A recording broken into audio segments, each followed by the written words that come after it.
In this quick video, I'm excited to share the AI literacy framework we recently developed as part of our research project.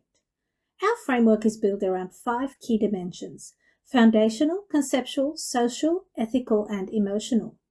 The foundational dimension is all about the basics. To use generative AI effectively, you need a solid understanding of how to access and navigate these platforms. Next, we have the conceptual dimension. This isn't just about using the platforms, it's about knowing how to find, organize, evaluate, use, and repurpose information to meet your specific needs. The social dimension is quite fascinating. It highlights the importance of seeing generative AI as a partner and co-creator of knowledge.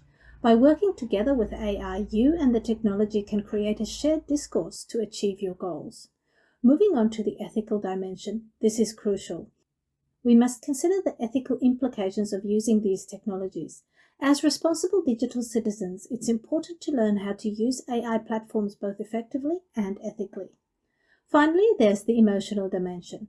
This recognizes the impact of our emotions. Being aware of our feelings and understanding our strengths and weaknesses can boost our confidence and ability to use AI tools effectively.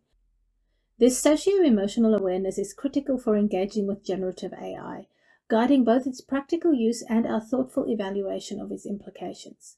In conclusion, our framework is designed to help educators and researchers cultivate a culture of AI literacy in higher education. So be bold and adventurous. Go out there, explore, and build your AI literacy for the future.